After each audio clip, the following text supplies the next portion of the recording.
What's going on, everybody? Welcome to another episode of Off the Couch Boxing. I'm your host, Reckless Rex Ruger. That, of course, is the Alexis Arguello puppet. This is, of course, another banger of an episode, but aren't they all, folks? And it's a rhetorical question because the answer is yes, they are. We're back with another episode of Off the Couch Boxing, the home of the most amazing and real boxing conversations anywhere on planet Earth.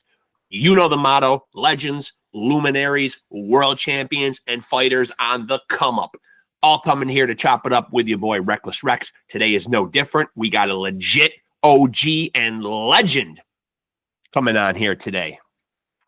And I'd like to say friend of the podcast. He is a returning guest and two-time heavyweight champion of the world. Let me add that in there as well, man. With a resume that is pretty damn impressive. Before I gush over him, and I'll probably wait till he gets in here to do that, let me go into promotion mode. Of course, make sure to like and follow Off the Couch Boxing on Facebook. That's numero uno. You'll find out updates on new episodes, when they're dropping, who will be on them, and any other big boxing news. If it's popping off in the fight game, you will be informed because I will have it up on the Off the Couch Boxing Facebook page. Rest assured of that, man. News of upcoming fights, fight results, breakdowns, analysis, you name it. And of course, if you're on the channel now, make sure to like, subscribe, and hit the notification bell. This is where you really need to be. And my guest is here, so we're getting into it right now and chopping it up. I'm excited. Let's go. There he is. There's the big man. What's up? I can hear you. I can hear you and see you, my friend. What's going on? Not too much. Just gotta listen, man. I remember the last time I had you on here, man. One of our big points of discussion, man, was how so many people, man, are getting boxing defense wrong and fucking up the Philly shell. Yup. Wait, hold on. You can double tap to pin up to 3 people. Okay. Yeah. It's only the 2 of us in here, man. So okay. Now, what was you saying? And now, do you still feel like, man, that there's not a lot of guys out there, man, who are doing boxing defense the right way? Well, everybody trying to imitate it. I got it. Me and several other boxers, not that many, got it from the old timers. Yeah. And now a lot of boxers today are throwing multiple punches, so you can't tell that they don't have a good defense. Good point. Yeah. You know what I'm saying? Yeah. And I've been watching them, and I was watching what's his name? I was watching right at the tip of my tongue. Is he a defensive fighter that's fighting now? Yeah, he's what's his name? Why did I was running around, that's why I forget. Shakur? Huh? Shakur? No, in that same, the dark-skinned brother he's the champ. Richardson Hitchens? No. Is he a smaller guy? Smaller weight? Welterweight. I mean, he just fought Terrence Crawford. Terrence Crawford. Yeah. Yeah. He threw multiple punches too. Yeah. This is Jews on the go. What the hell is this? Not now. You're good. Not now. Yeah. Yeah, no, you're good, man. I can see you and hear you good, man. You're good. Whatever they're popping up is just okay. I don't know. Yeah. Okay. Yeah, Terrence, I don't know. Terrence Crawford has really good offense. But you can't tell that he has that his defense is really not that good because he threw multiple punches and he's accurate. He's accurate and he's in good shape. Is there any guys out there right now that you feel like are I don't want to use the word wizards, but like defensive wizards, man? Like, who are some guys that are doing defense right now to doing it right? Right offhand, I know that Teofilo came in our presence one time. We was talking, we was exchanging hand movements and stuff, and it looked like he was pretty good. Yeah. He was pretty good like that, even though he moves a lot. But I really looked on TV and I haven't really seen there is a couple of boxers that keep their defense tight, but a lot of them throw punches, don't realize they're supposed to bring them hands right back. Yeah. For defense. So a lot of them bing, bing, bing, and they'll leave them out there, then bring back. But there's not that many to go bing, bing, bing, and right back to defense. Yeah. I try to get boxing fans on here, man, to not buy into the fact that, you get a lot of defensive-minded fighters, and they instantly get that label on them as not fan-friendly. These are boring guys to watch. But I think what they do is almost harder than just getting in there and having a slugfest with somebody, man. It's very difficult to box well defensively at a high level. Not easy. Well, you know what? There's some hard punchers, Sure, and there's accurate punchers and stuff like that. So wait, just tell me what you say. Say that over again.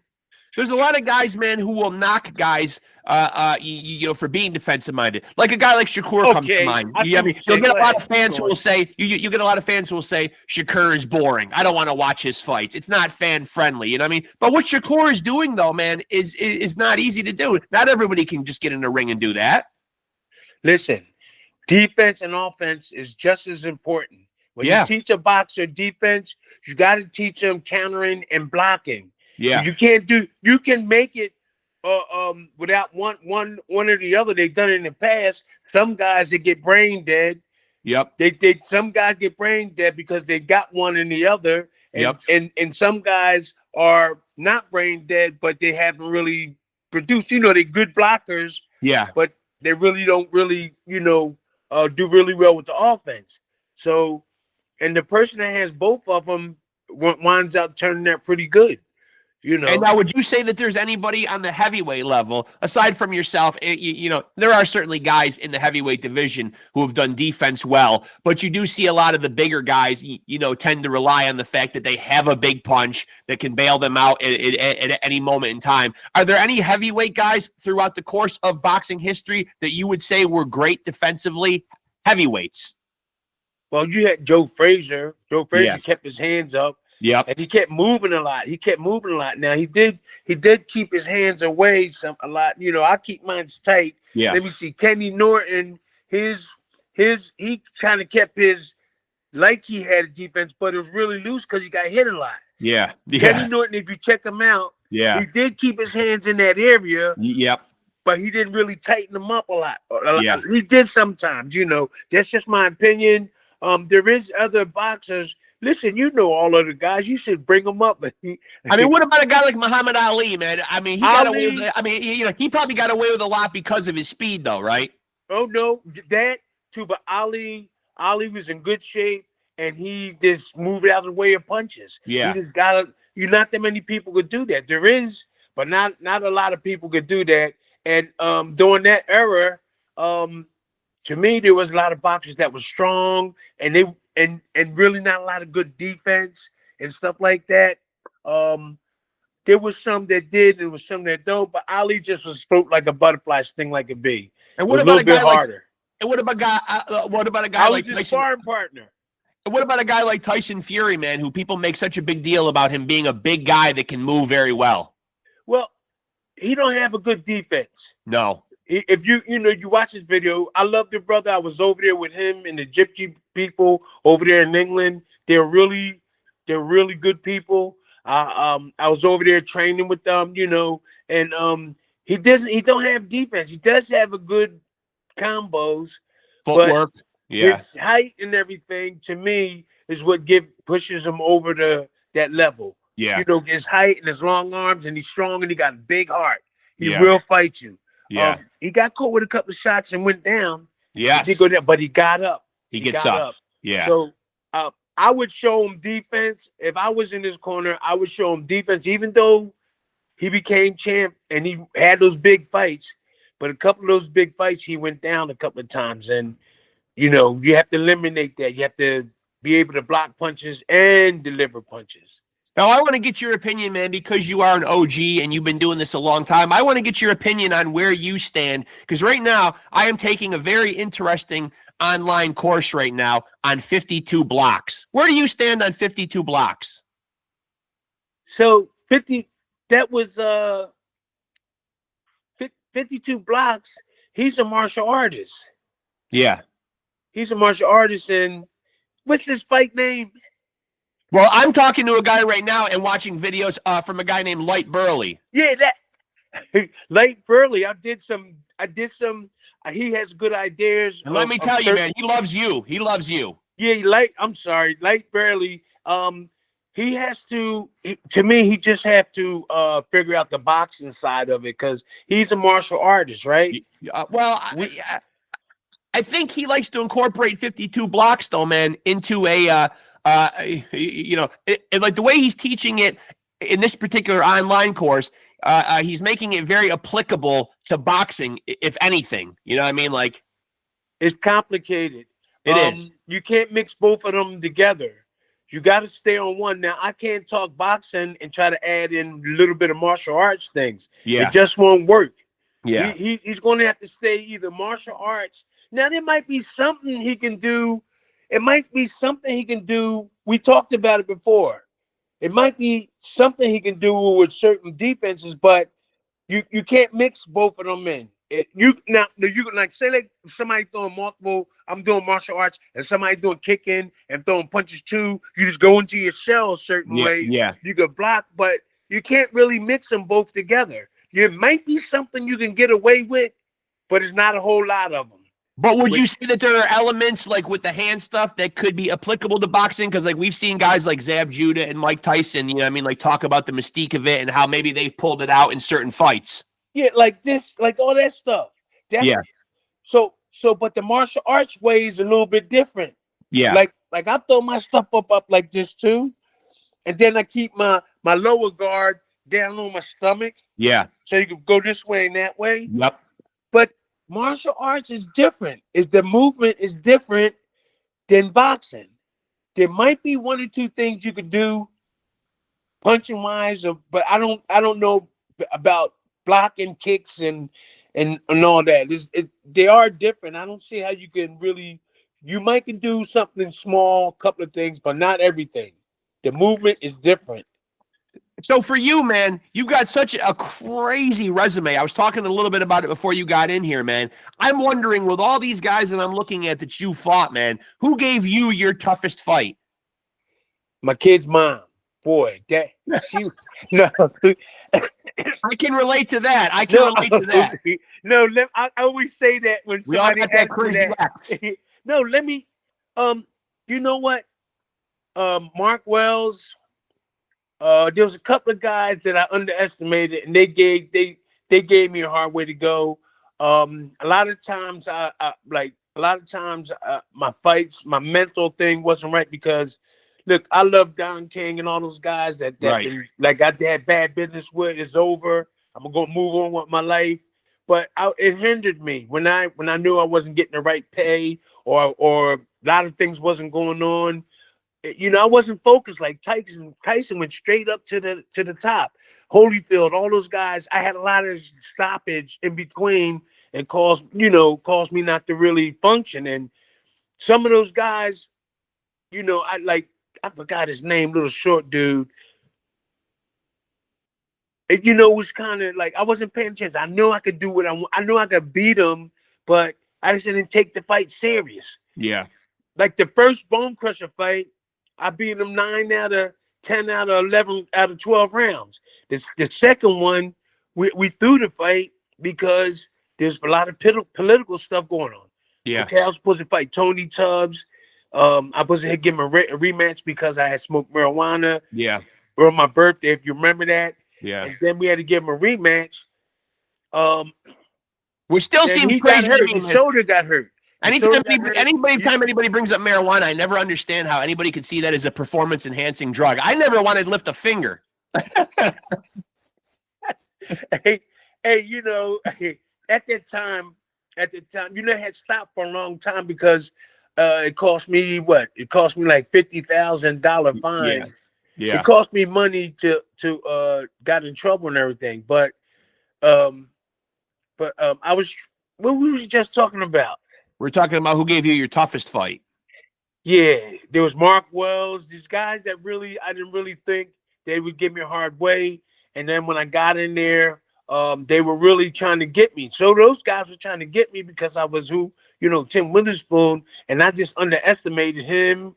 A couple of other, about 5 or 6 other boxers, just underestimated them. But my head was up and down. I wasn't in the right places all the time.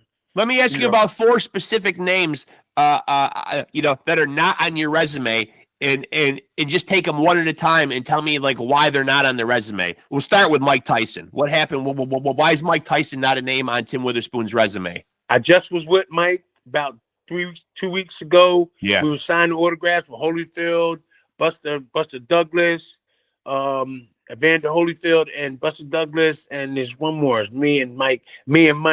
But Mike would have fight me. I don't care where. Mike would have fought me underneath the car, down the street, up in New York. But his management at the time, they knew I was slick. They knew that I was coming. They knew that I was, and I had different movements. So what I heard was the management turned me down. Mike would have fought me anytime, any place, and anywhere. But they were skeptical about the skills that I had and how good I was doing at the time. Okay, fair enough. What about Evander? Evander Holyfield, I think that Lou Duva, I'm sure he was with Lou Duva, he was with Lou Duva, right? Yeah.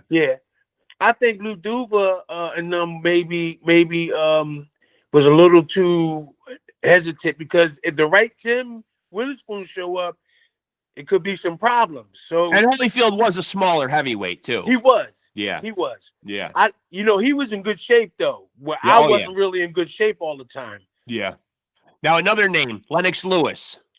Lennox Lewis. I was with him in England. I talked to him several times.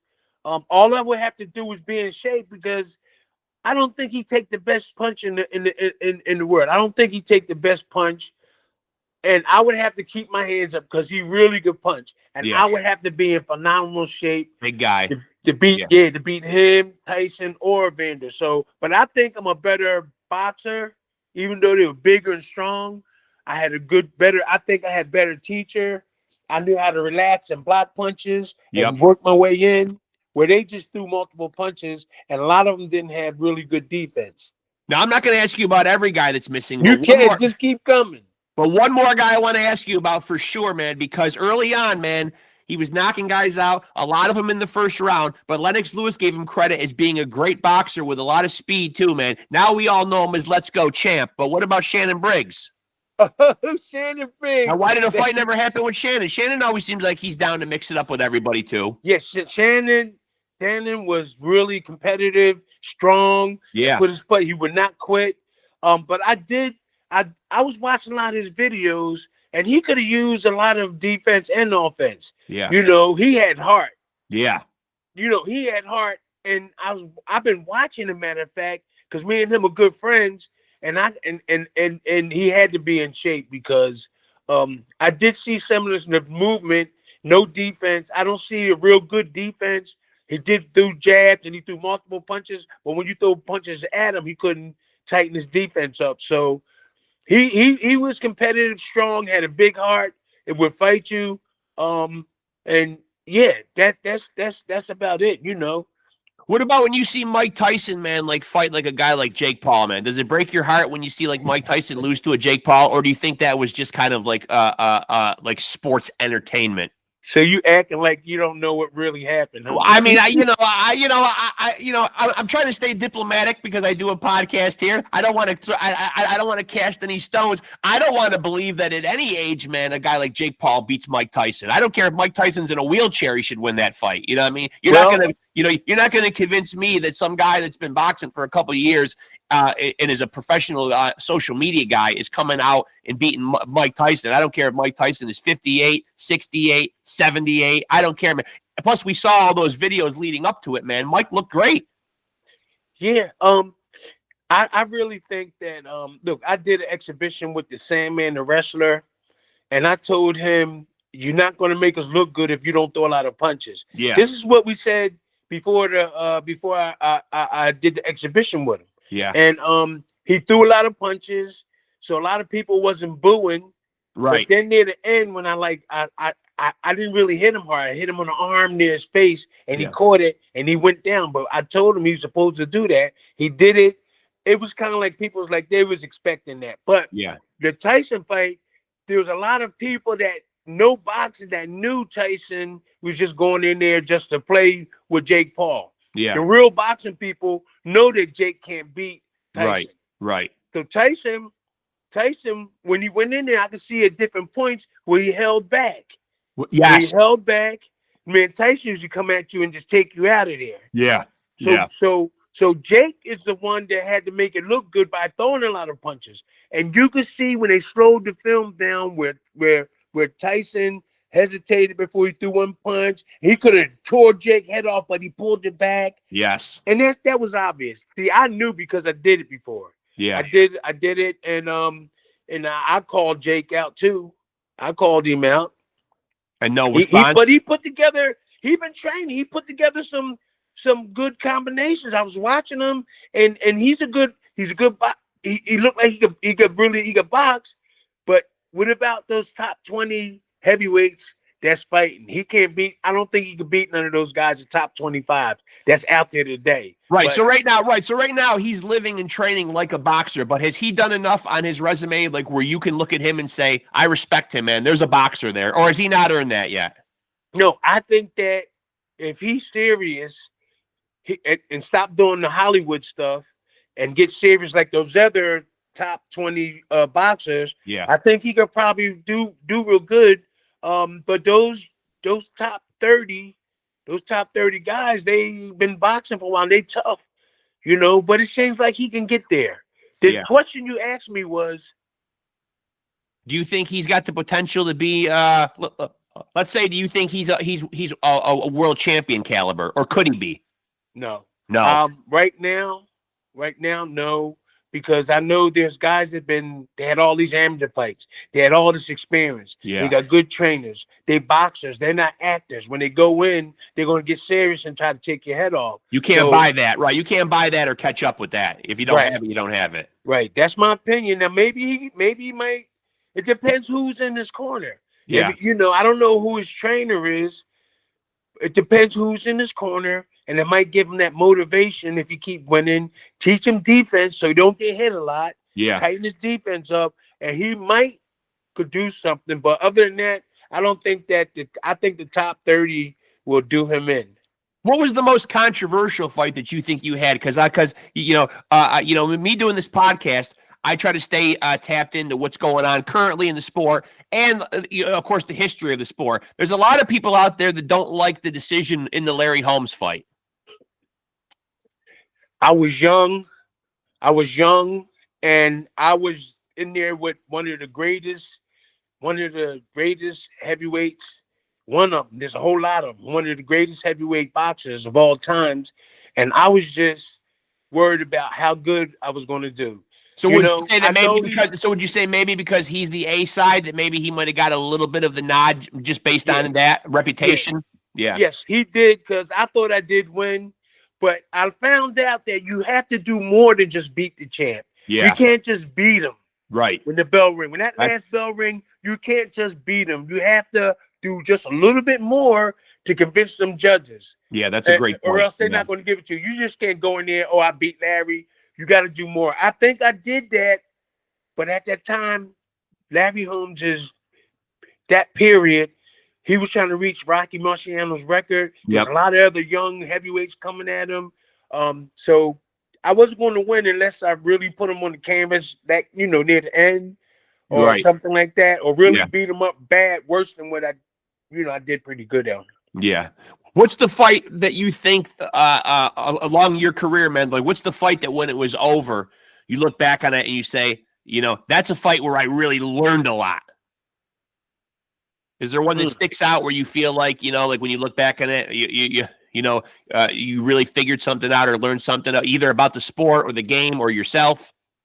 Maybe the Frank Bruno fight. What would you have learned about yourself? Like, what did you take away from that? Like, what was the lesson there? Well, I went to another boxer's country. Yeah, that's tough. With 60,000 people screaming. Yeah. 65,000 people screaming. They had all the judges. And yet you did beat him. Yeah, I beat him. I stopped him in the 11th round. That really motivated me, even though I only went home with like 200,000 and he went home with $1 million something. Yeah. And I was champ. So I did learn a whole lot from that experience. I was happy, even though I didn't get paid right. I went to somebody's country. I beat him and held my belt up and went back to America. Everybody was happy. Everybody thought I was rich. Um, Everybody thought I had a lot of money because Yeah. there was a lot of people in the stadium and a lot of build up to the fight. Everybody was waiting for that fight. Yeah. And I came out on top. Yeah. But hey, that's the way things are now.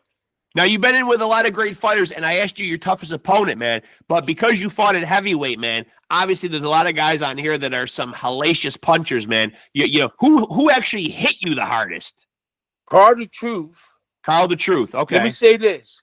Carl, I was blocking everything. Carter had a right hand. I was blocking everything. You know, we practiced blocking Larry Holmes' jab. We took his jab away. Yeah. Larry had one of the best jabs, right? The best. We took I'm sorry, a month and a half practicing with these guys with long jabs. Yeah. And that's we took it away. But Carter Truth had a good jab too. Yep. And I just underestimated him. He caught me with that right hand. He caught me with that right hand and stumbled me a little bit. That was the hardest punch in boxing that I ever got hit with. Carter Truth Williams hit me with that right hand. And that's interesting because looking down your list here, man, you know what I mean? Like a lot of guys jump out. I mean, a guy like Ray Mercer, a big puncher. Whoa. Ray had the hardest jab. Yeah. His jab was, woo. His jab was hard. I didn't anticipate that. I was like, he got a good jab. And if you watch that video, he was pumping them, and I blocked some, and he had a hard jab. So a harder jab than Larry, but maybe not as good. Well, Larry had a different type of jab. Larry jab would kind of like occupy your thinking so you could throw them other punches. Right, like Larry's been on. I've seen Larry in interviews before, man. Like where he compares his jab with more like a slapping jab. You know what I mean? Like this. Yeah. I never seen him doing like this, but this is the so when you get it over top of somebody's eyes like that, right. Then you can throw your combinations after that. But you're getting punches. This is much easier coming, and then you can ball it up and come this way. Yeah. Now, what about a guy who I've been fortunate to have on this podcast, man, who was very gracious, man, and a great guy, man. I just want to get your your memories of some of these amazing fights, man. How about Pinklin Thomas? I fought Pinky. Listen. Who's a great guy, by the way, who I was blessed to have on this podcast, man. His wife helped set the whole thing up, man. Such a gracious guy, man. A great guy. They are a team together, man. I really respect Pinky. You know, I underestimated him. Plus, at that time, Don King really wasn't. He's really trying to get Tyson around that time. He didn't care about me. He didn't care about Pink. He just was setting everything up. So when he could get Tyson, and he did. But what I did, I trained real hard for Pinky. And then I'm not making excuses. I took this here. I was nervous. So I took this here stuff about a couple hours before the fight. And I started feeling like sluggish. Yeah. It's supposed to make you get energy. But if you take too much of it. Yeah. But he did out jab me. Yeah. He out jabbed me. He out hustled me. And he got this. It was a split decision.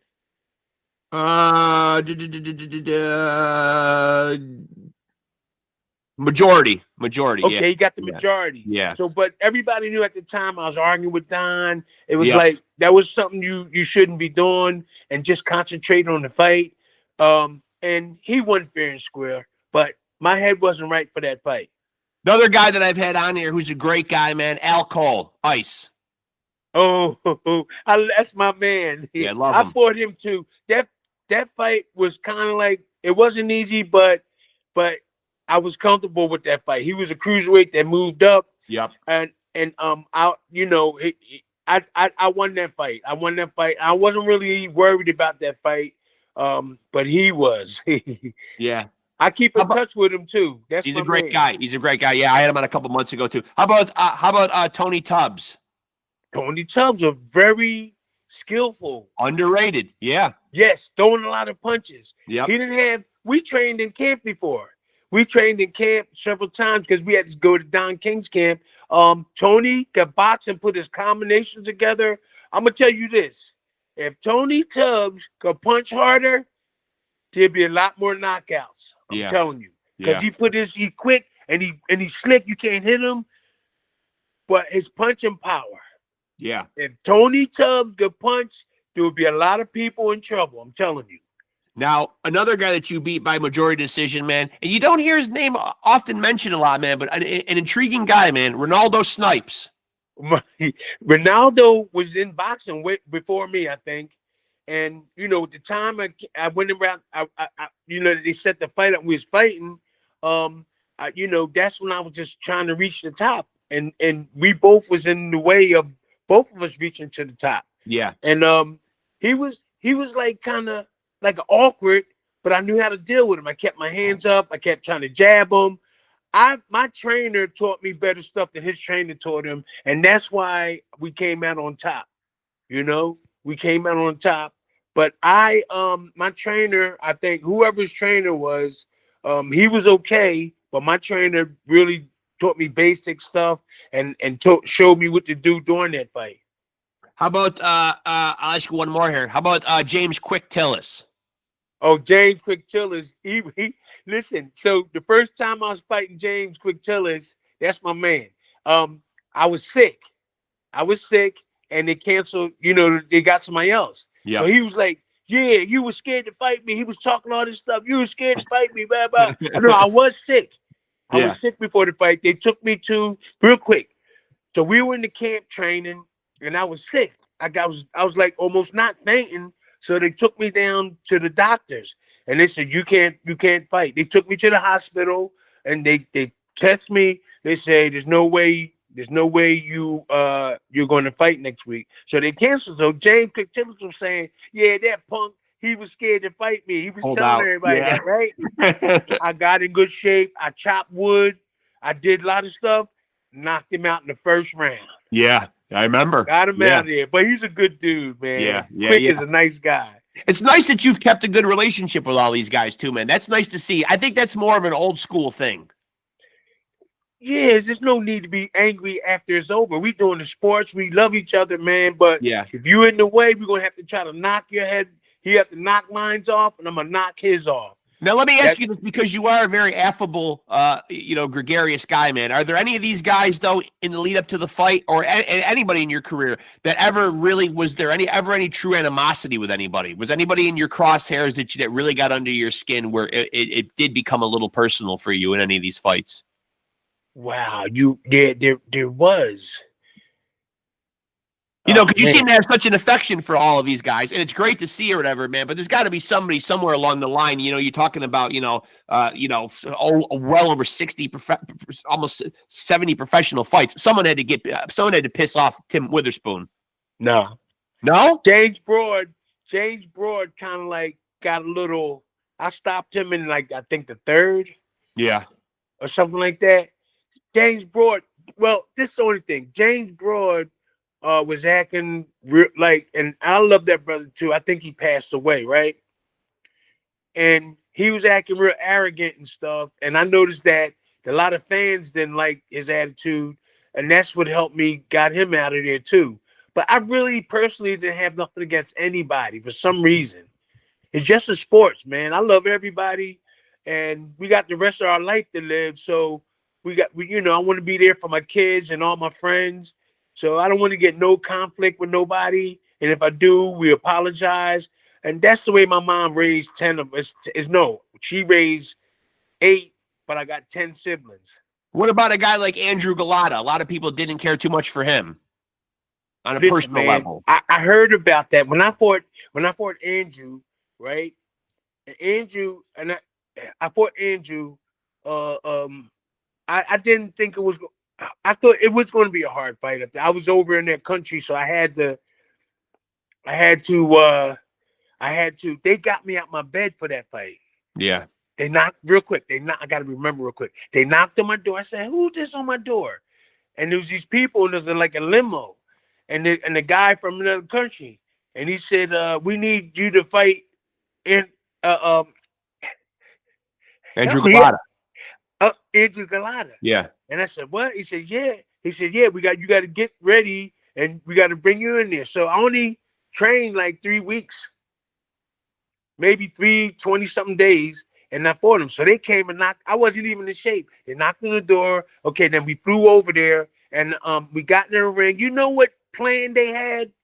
They were worried about my overhand right. Yeah. And they told me after the fight, they told him to step back every time I threw it, every time I tried to throw the overhand. Yeah. And don't you know he did that? Yeah. All he had to do was put pressure on me. I Yeah. wasn't in no shape. Yeah. Look at the fight. Yeah. They were practicing. So when I went like that, he stepped back. If he would have put pressure on me, I probably would have had my defense up and the ref would have maybe stopped it. Or maybe no, maybe I could have caught him with a shot. But they didn't know I wasn't in shape or nothing like that. Are there any of those They fights? They did. Are there any of those fights that you can remember that are losses on your career, man, that you really, really kick yourself hard about, man, because you know you should have won them? I mean, obviously, you're saying that, you know what I mean? Like, you would have been in shape for some of these fights or whatever. But are there any of them, man, that where you really feel like you were in shape and just didn't execute your game plan? Yeah, I can't remember them now. You got to help me. I mean, I'm looking at some of the ones. Okay, you had a split decision against Monty Barrett. Yeah, so I didn't really take him serious. Yeah, this is the way we got to do it. I didn't really take Monty. And I've had Monty on the podcast a couple times. He's a great guy too. He Amazing is. Guy. Amazing guy. Look, he caught me with a shot, and I said, "This guy can punch." Yeah. You know, but I didn't take him serious. I was watching videos of him fighting other people. I said, "Oh," so I didn't really train hard. Okay. I did not train hard. You got some more?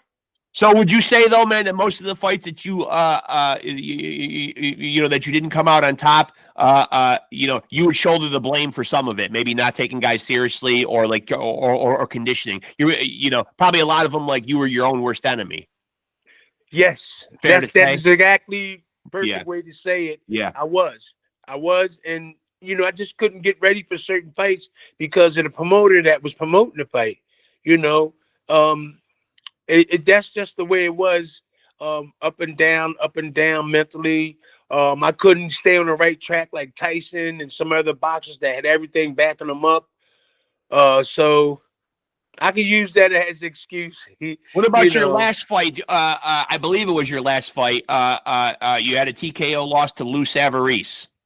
Oh, listen, man. Lou is strong, but Oh yeah, I didn't take him serious at all, really. I didn't take him serious, and I didn't really train. They was like, "Oh, you."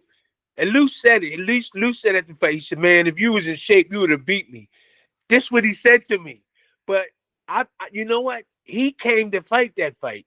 He was in shape. I wasn't. I thought it was going to be easy.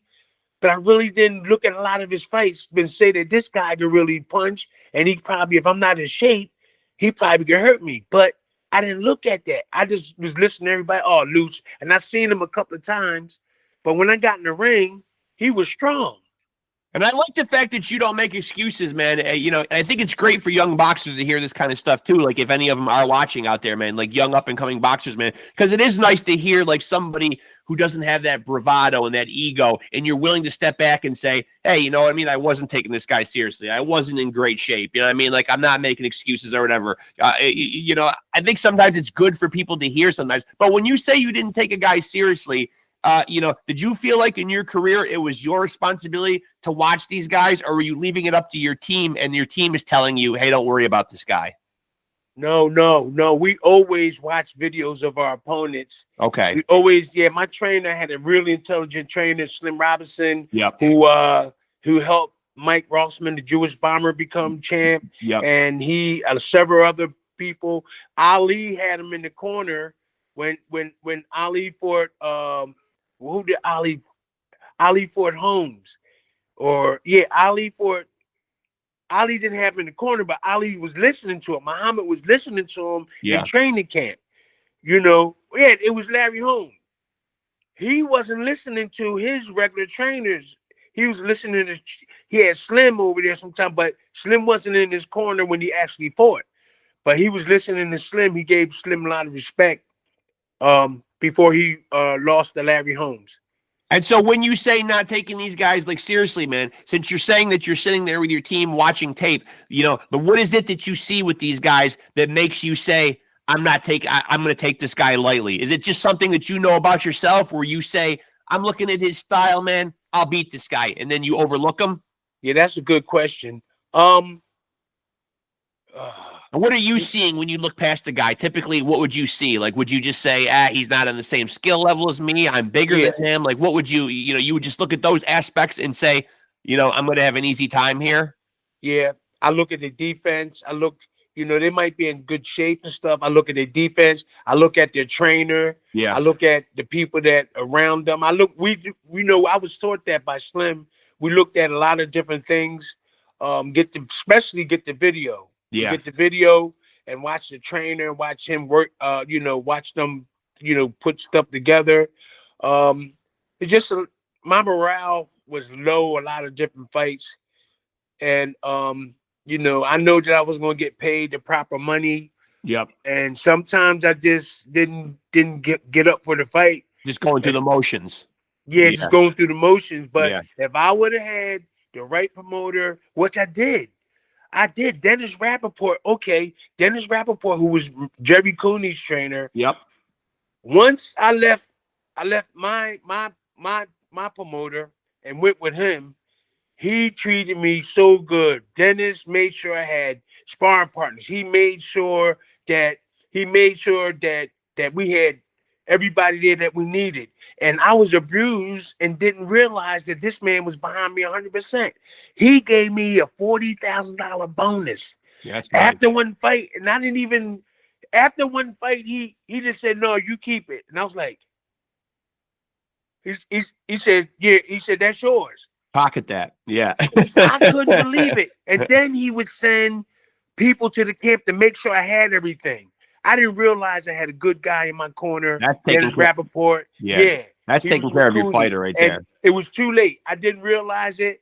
I went to his birthday about 2 months ago, a month and a half ago. I apologized to him. I said, look, Dennis, I'm sorry that I didn't realize that you were behind me. He would send people to the camp to make sure I had everything. And I wasn't used to that. Right. I wasn't used to it. I was like, and then, he had a guy there, what you need, Tim?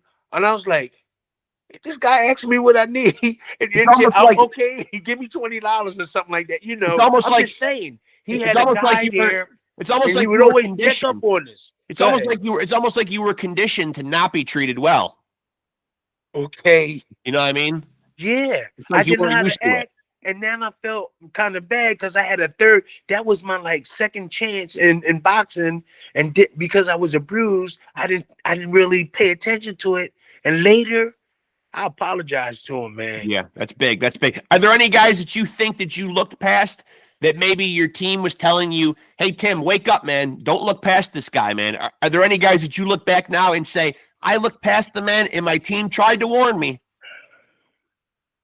There were probably a couple of them, but their minds was messed up too because they knew they wasn't going to get paid. Yeah, they knew that, So yeah, there was several other couple of other boxers that they was telling me to get ready for, be prepared and stuff.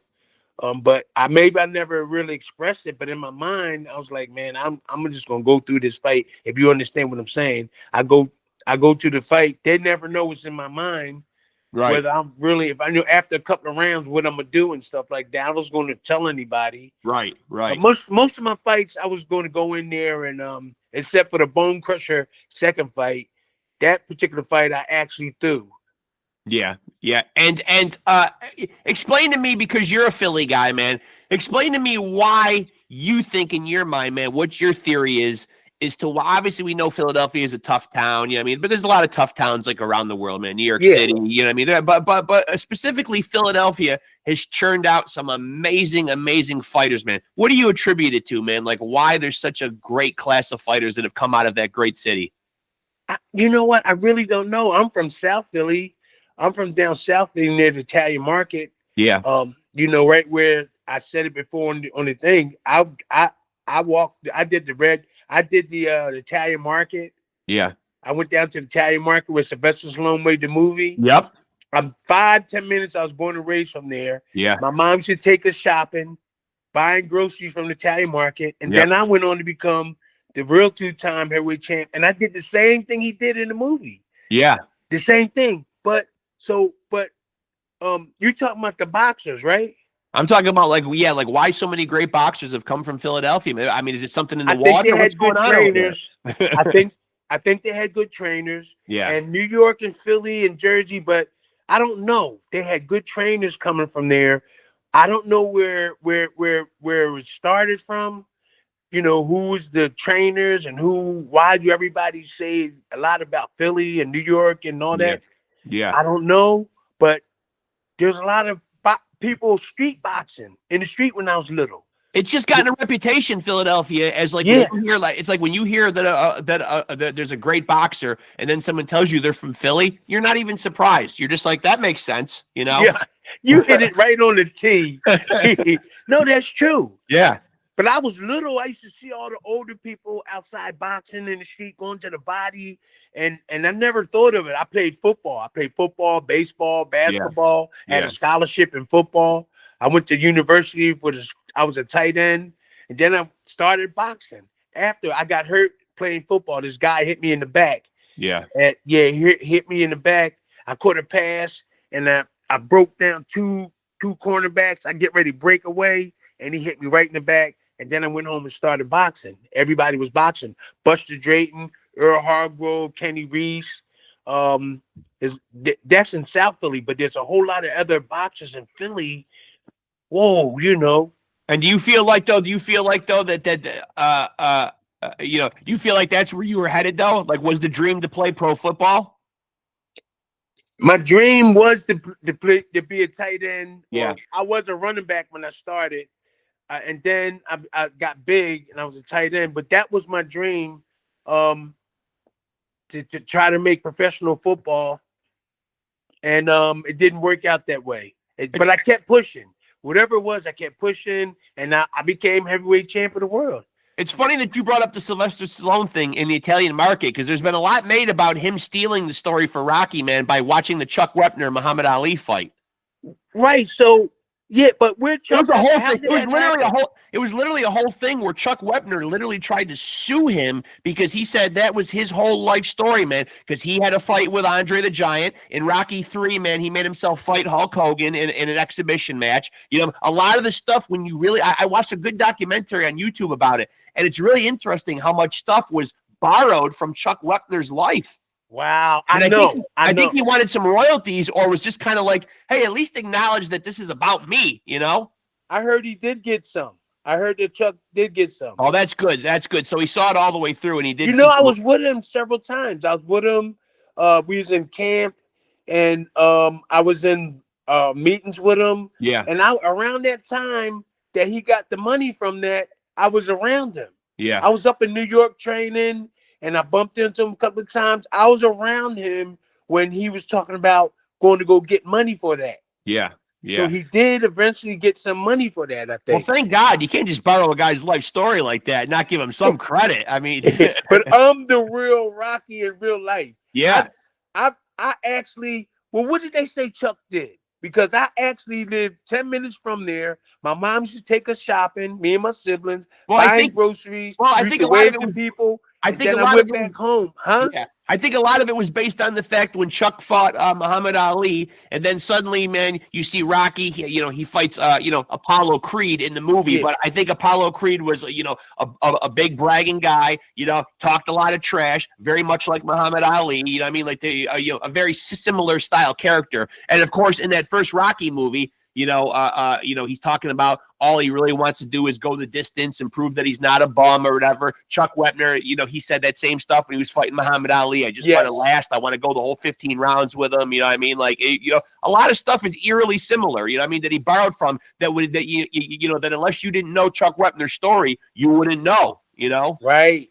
some very Right. intimate details of stuff that he said and stuff that he did that wasn't real public. You know what I mean? That only like real boxing fans or somebody like Sylvester Stallone could gain access to that kind of information, you know? He got money too. I'm I glad. remember them actually saying it too. I'm glad because those Rocky movies have done well. They've made a lot of money, you know? I mean, Now I can say I'm the real two-time in a different way. yeah. And now, which title reign was more fun for you, man? Because you had the WBC in '84 and you had the WBA in 1986, man. Which title reign, you know, did you feel better during? Well, the WBC. Yeah, that was in The '84. green one, the green belt. Yeah. That one I felt, because that's the one everybody was recognizing more than the WBA. Yeah.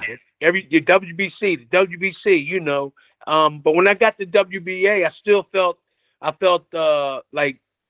felt good, but the WBC for some reason made me feel a lot more like champion like. It's more coveted. It's more of a coveted title. It is. It's got a lot of prestige behind it. Now, when Mike Tyson bursts out on the scene and he's a teenager and he's instilling fear in a lot of fighters and he's knocking guys out and going through people like a buzzsaw, man. You know what I mean? Like, do you look at him and you know, does part of you say, you know,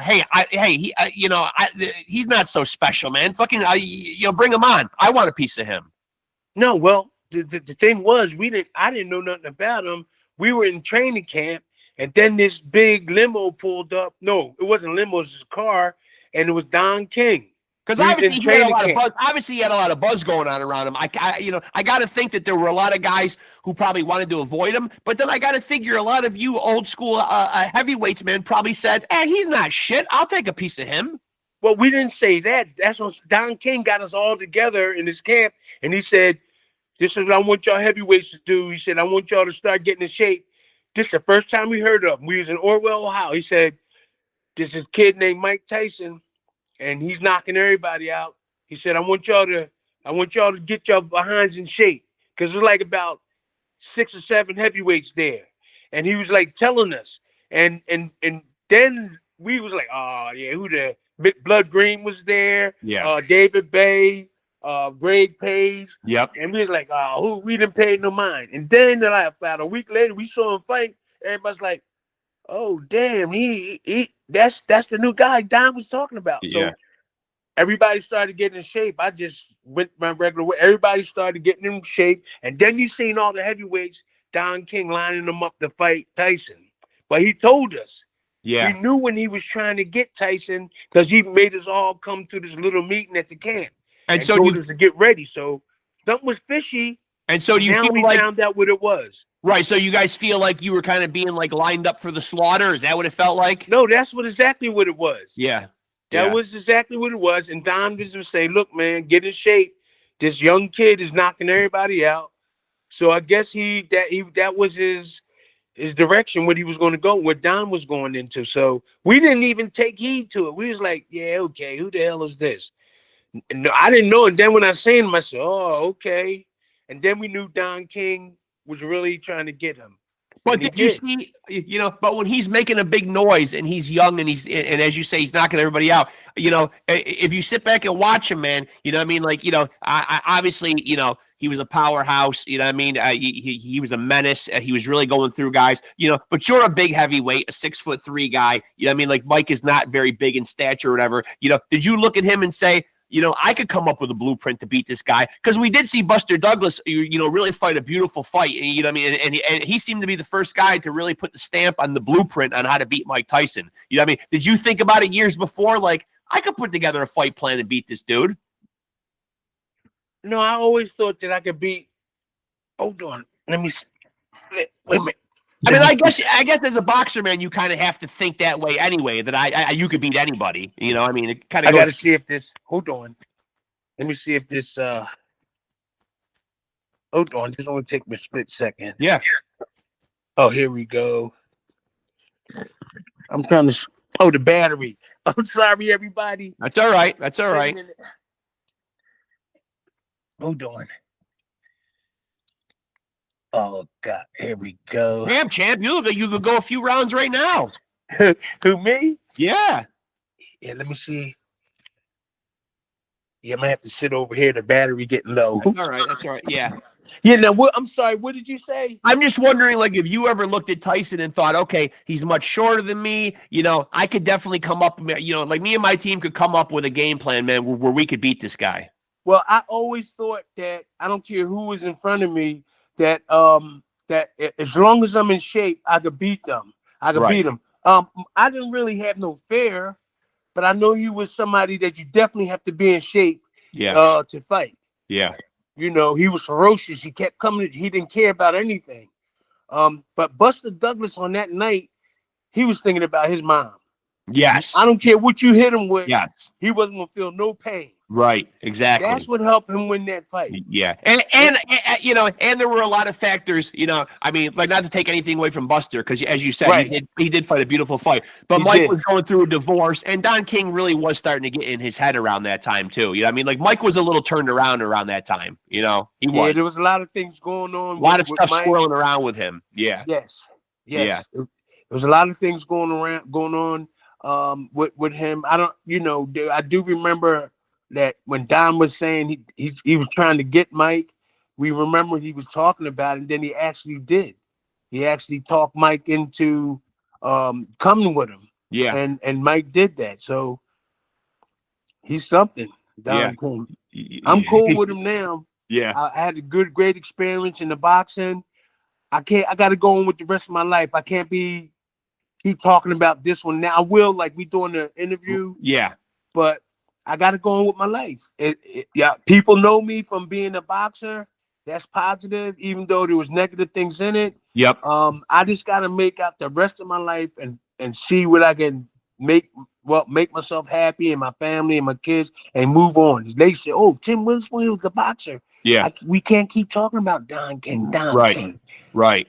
You're giving him not too much every day. Now we doing it on the video. Right. I'm not going to let. That means he still win. Exactly. That's a great point right there. Now, to kind of catch up to speed with current boxing, is it something you still watch a lot? Are you still an avid fan of the sport? Yeah, well, they moved a lot of stuff around. A lot of stuff that's moved around. You can't, but you do hear about some of the boxing coming up now. There's mostly lightweights, middleweights. We used to have the light heavyweights and heavyweights. I think that was more attractive watching a big heavyweight guy. But then you had Sugar Ray and Tommy Hearns. But now it seems like the networks, and it's different now. You got Saudi Arabia. Yes. You got the fights going over there. They're taking up all that, and the local televisions seems like they don't care about Saudi Arabia and them doing that anyway, because they might make a little bit of money. Sure. But letting them get involved with it. Is there anybody that stands out right now to you as an elite heavyweight? Who's the best heavyweight right now of this generation? Is there anybody that jumps out at you immediately? And I watch sometimes. Say some names. Well, I mean, we just saw Tyson Fury get beat by Usyk twice. So, I mean, is Usyk the best heavyweight right now? I mean, he's a small guy. Usyk he throws a lot of combos, a lot of punches, and he's got the momentum. I mean, but I don't know if he would last during our era. Yeah. I don't know if he'll last. He's really good. You got to give it to him. Yeah. You got to give it to him. Tyson Fury is 6'9", 9, and he's got long arms. But I do believe if Tyson Fury was like 6'3", the same as me. Yeah. I don't think, because I think that helped him. Well, Tyson Fury got dropped by a guy that I've had on here a couple of times, man, Steve Cunningham, who was a cruiserweight. You know what I mean? Like, and he dropped him. Yeah, Steve. I think I sparred with Steve. a couple of times in Philly. He's the nicest guy. Great guy. Yeah. Oh, he's a nice guy. That's Steve. I love that dude. Yeah. And served his country in the military too. Yes, he did. Yeah, proudly served his country in the military. And he dropped Tyson Fury, man. And he was, the fight was at heavyweight, but he was really like a pumped up cruiserweight, though. Yeah, a lot like Evander and a lot like Usyk. A smaller guy coming into that division. Yeah, because he was thin too, like a basketball player. Yeah, he was thin, and he still did. I was watching a fight, and I was like, and he caught Tyson on the chin. If Tyson was leaning forward, he probably would have stumbled, but Tyson was leaning back when he got hit with that, and Yeah. that's what caused him to really go backwards and fall. But I do believe if Tyson was leaning forward, he just would have got stumbled a little because he was going backwards when Steve hit him. But Yeah. it's still a knockdown. Yep. He caught him good. Now, is there anybody right now that particularly stands out? It doesn't matter what weight division. Is there anybody that you know that when they're fighting now, man, you're excited to watch them fight? Is there anybody out there like right now that's you know that is must see TV for you? Yeah, it's not, listen. I'm not gonna lie. I don't really see. Like I would get up and say, hey, they fighting tomorrow. Yeah. Are they fighting? Not really. Okay. Yeah, and I was talking about this about 10 days ago. Like Stevens, what's the I keep on forgetting. I ain't gonna get hit with a lot of shots. Oh God. Well, a lot of the big names right now, man, like a guy like Tank Davis. A lot of Yeah, people love Tank is Tank. tight. Tank is something. Tank is something with that sneaky uppercut. Yeah, yeah. And obviously Bud Crawford. A lot of people love Bud Crawford. That's what I was trying to say. Bud Crawford. So a lot of these young guys, I'm telling you, I'm watching and there's no defense. Everybody, there's a lot of them. They sharp with that offense. Yeah. But in terms of blocking punches, I just don't see it. You don't have to have both to win that title, but it would be really good if you knew about both of them. Defense is very important.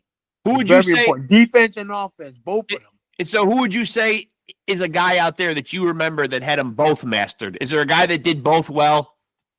The offense and the defense? What about a guy like Floyd? Floyd is just really quick, but he doesn't naturally go like this and block punches. Yeah. He just like that. Yeah. He won't be able to teach real good. Yeah. I love the brother, but he won't be able to teach real good because he moves instinctively. If a punch comes, boom, we move. Now you can get taught to do it too, but he's got an all natural movement. I seen him doing stuff with the pads, and I was like, we didn't do pads like that in Philly. Yeah. You know what I mean? The pop, Right. pop, pop, pop, Yeah. pop, pop. No, we did who right here, boom, left foot, bam, Yeah. boom, bam, yeah. We didn't do all this Showy. A lot of it. Yeah. Yeah. I didn't do all that slap stuff. We didn't do that. What about a guy like Pernell Whitaker? Would you give him credit as a great defensive fighter? Yes, it caught up with him. I don't think that he would be able to teach defense because he's all natural. Yeah. Just like Floyd is kind of like all natural too. Yeah. See, just look at it. I'm not criticizing nobody because I love everybody. He moved you naturally pre-Pee-wee and moved out the way. Yeah. I don't think he could be able to teach nobody that. Yeah. Because it's something that he instinctively moved out of the way of punches. It's God-given. Yeah. It's God-given, yeah. Yeah. Yeah. I don't think that he could show people that, and you got to be in shape. You got to be in shape to continue on doing that. Now, before I let you out of here, man, I need to ask, man, what would you like people to remember Tim Witherspoon's legacy? I mean, when people are sitting around and they're talking about heavyweights of the 80s and the 90s, and your name comes up, man, what would you like people to say about you? Wow. Well, people to say that, oh God, look, I don't know, man. You've downplayed your career, a little bit here in this interview, and you've said there were fights that you weren't ready for, whatever. But still, putting that aside, you were a heavyweight champion twice. You have 55 career victories, 38 knockouts, nothing to sneeze at by any means. A very successful career, man. I do. People. I never duck nobody, but the left behind. I think that I had better like offense and defense. I really had a good defense.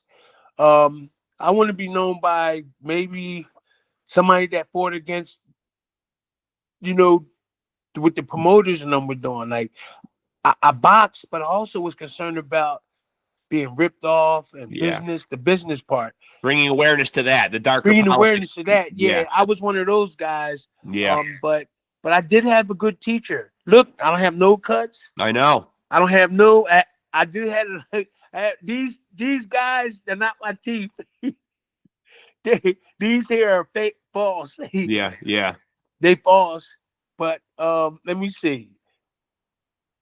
What can I say, man? I don't even realize that I wasn't I would never thought to be in the heavyweight champion of the world. I thought I was going to be a baseball or football player, and I wound it up. But you can't give up. Right. So you can't give up. I never realized I'm a heavyweight champion of the world 2 times. Absolutely. And that's not what I started to be. Yeah.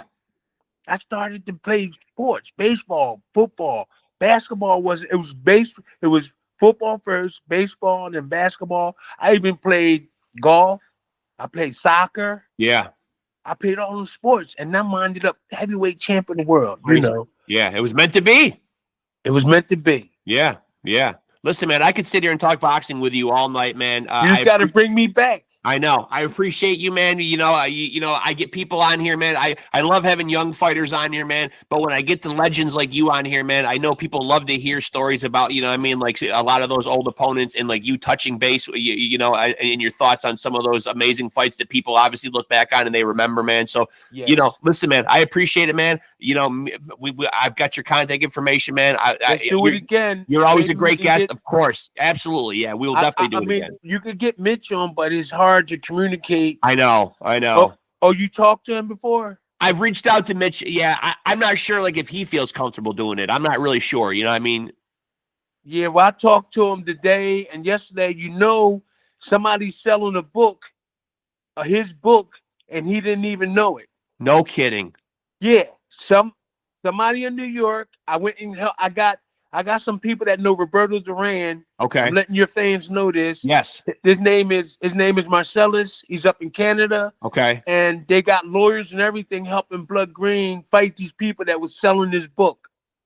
Now, when you say selling his book, is it his book and they're taking it, or they wrote a book about him? His face is on his face is on the book, on the front page. Wow. And his life story is in there, is inside the book. So somebody wrote stuff down and put pictures and stuff in it and was selling his book. And the lawyers, they on top of it right now trying to stop it and get Blood, either get him paid or get him involved with it or stop it completely and sue those people that's writing the book that wrote it is already out. Good.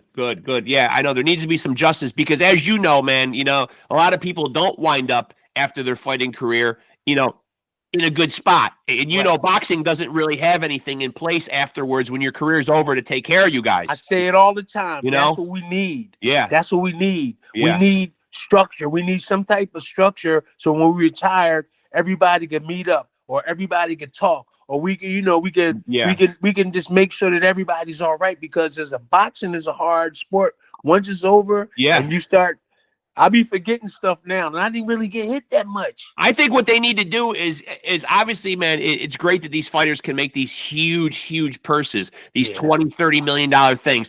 And I know the alphabet organizations all take a piece of these sanctioning fees. I think a percentage of these millions ought to be put away for fighters that need medical help and need stuff like that. You know what I mean? Like these guys are making money hand over fist, man, in these, you know, these alphabet organizations, and they're taking these big fees. And, you know, even if you take a percentage or you ask these fighters, hey, instead of making $20 million, how would you feel about taking $19 million and putting $1 million into a kick for X fighters? I think guys would do that. Or 100 or 500,000. Anything. Yeah. No, you on the right track, man. That's what kind of mind was in my mind. A lot of other guys, they wish they would do that, but that's I think a lot of the young guys. Hope it ain't over. And I think a lot of the young guys, man, aren't thinking that way because, you know, just like most young people, you know, they're young, they think they're invincible, and they think that they're never going to be in that situation. Right, they're getting that money, right? Yeah, and they are going to be someday, man. You know what I mean? Like they are going to be. Eventually, the crowds aren't going to be there cheering for them no more, and they're just going to have, you know, stories of their career. You know what I mean? And that's all they're going to have to fall back on, and they're going to be going and taking pictures, signing autographs, trying to make a living like the rest of you guys. You know? That's right. It's sad. It's sad, really, man. I've had Iceman John Scully on here a couple times. Oh, John is the man. And John tries to get memorabilia, and he tries to go to different events and get stuff signed, and then he auctions it off, and the money goes to people to help them. Yo, that's what I'm trying to tell you. If there's a president that have to get, John Scully got a big heart. Yeah. He sent stuff to me. And I'm like, what's this? Yeah. And I called him up and said, yo, what's that? Yeah. He said, yo, man, you need that. Take it. I Yeah. can't believe it. I would vote for him to be the president of any Absolutely. boxing organization. He got a big heart, man. Let me tell Yeah. you something. And even though he takes these pieces that, a glove or a picture or whatever, you know what I mean? He doesn't always get big bucks, not hundreds of thousands or millions, but he takes what he can and he finds the people that need it the most and he cuts them checks. You know what I mean? Like whether it's, Wilfred Benitez or these different guys who need help out there, man. And he makes sure that they get like, hey, so-and-so like needs a handicap accessible van. So-and-so needs some medical bills paid. So-and-so needs this, man. You know what I mean? He really is, man, trying to I love give that back. dude, man. He got a big heart. Doing what he can out there, doing what he can, man. But we could be doing so much more though, like with some of this big money though. You know what I mean? I know. It's a shame. It really is, man. I mean, I hope people, in higher positions than us can speak out on this kind of stuff, Oh, I will. Yeah, I know you will. Yeah. It's important. I say it sometimes on some of my when I slow it down on the podcast, but I'm gonna come back. Yeah. I'm gonna start back in about 2 weeks. Good. Doing the podcast, and you can bring me on, if you want. Of course. I can call you too and give you some names of some people. Maybe you might want to bring them on. Okay. Yeah, absolutely. Yeah, because it really hurts, man. Because like you watch these guys, I grew up being a fan. You watch these guys, man, putting their life on the line and taking punches, man, for your entertainment. And then once it all dies down, there's nothing there for these guys. It's sad. 100%. It's sad. You said that there's nobody around. It's just me and my daughter. Yeah, and I think people have the perception that because they saw you on TV, that you must automatically be sitting somewhere on top of a pile of money. You know what I mean? And that's not the case, I would have if I would have just tried to run away from a lot of stuff that was going on and hid somewhere. I wish somebody would have stole a lot of my money and hid it somewhere. Yes. Yeah, that's what I felt, man. Yeah. Some buried treasure somewhere. I wish somebody would have stole it. That's how fast things went. It's like boom and bam. I know. Now here I am. I'm happy though. Right. That's what matters. Yeah. For some reason, I know that I could have got those millions, but I'm happy now. Yeah. I went through something. I thought that I went through something that didn't expect it to be champ of the world. Yeah. I thought I was going to be a football player, and here I am, former 2-time heavyweight champ of the world. I still can make some money. I know. Absolutely. Yeah. We just gotta keep on pushing. Don't give up. Yeah. Right? When you get back on your podcast grind, man, yeah, I mean, just certainly keep talking about this stuff and keep bringing awareness to it. You keep in touch with me, okay? Of course, I've got your phone number. I will, of course, absolutely, yeah. I enjoyed this. I enjoyed this, champ, as always, man. Always a pleasure. We did man. good. We did pretty good, right? Awesome. Yes, of course we did. We always do, man. Call me back. I can see if we can get blood on or a couple of other guys, okay? Absolutely, and I'll have you on at the same time, man. Because this platform that I use, this platform that I use can have multiple people in here. Okay. Yeah. So it works well like that because it was originally designed, for like conferences. You know what I mean? So you could have up to like 50 people in here. How did you get that thing? This thing that started. How did you get that? This platform that I use? No, what is that? How did I punch the button and got on your show? It's called Google Meet, MEET. Okay, Google Meet. So I can do something like that too. Absolutely, man. Absolutely. It's a program that was originally designed, like if a company wanted to have a big in-service and they wanted to turn the screen around and have like 20 or 30 different people all talking to like new employees, Whoa, I would like to try that. Yeah, right. So like right now, like if I had you in here and I wanted to have like 8 or 10 other boxers in here, all of us could be in here. Okay. Yeah. That's bigger than the other stuff. Yeah, all of us could be, rather than using Zoom or Skype, you know what I mean? Like this is something where I could have like, like me, you, Al, Ice Cold, Mitch Blood Green, and like 4 or 5 other guys, man, could all be in here. And you would see like little screens, little squares with everybody. Whoa, okay. It's pretty cool. It's much easier than that other stuff. Easy, yeah. Because I'm 52 years old, man. You 52? I'm 52, and I'm not really great. Obviously, I didn't grow up in an era with technology either, so I'm limited in what I can do. You know what I mean? I might have a podcast. I might have a podcast. 16 years older than you. I might have a podcast, but don't be fooled. I'm not that good with the technology. I'm really not. You know, Well, this is a good. I like the way things was done in this. We're gonna do it again, okay? yeah, absolutely. I'll stay in touch, and the next time, man, like we'll get some more guys in here. We'll have a round table. We'll shoot the shit. I'll make sure of that, okay? Yeah, absolutely. I'll stay All in touch. right. We'll try. Yeah, we'll try to work something out for the next couple weeks. Thank you for having me on the show. I Always a appreciate pleasure, it. champ. I appreciate you, buddy. Thank you. Good All talking right. to you, my Love you friend. guys. All right. See you later. Love you, champ. Talk to you soon, All right. brother. All right. Bye-bye. And there he goes, folks. A legitimate OG and a legend of the game, the former two-time heavyweight champion of the world. My guy, man, the great, terrible Tim Witherspoon. 55 career wins, 38 knockouts. I think I touched on damn near everybody on the resume during that interview, just picking his brain on some of these legendary fights. Let me run it down again, folks. And obviously, there were a couple notable names, which we did touch on, who are conspicuously absent on the former champ's resume.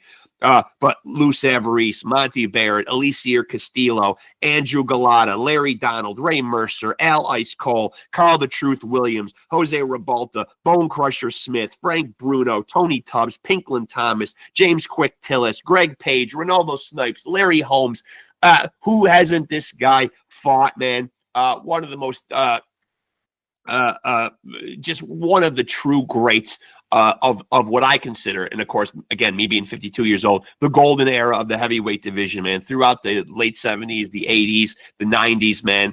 And terrible Tim Witherspoon is right there amongst the greats. WBC champion in 1984, WBA champion in 1986, man. What can I say, man? I love chopping it up with him and going down memory lane with him, man.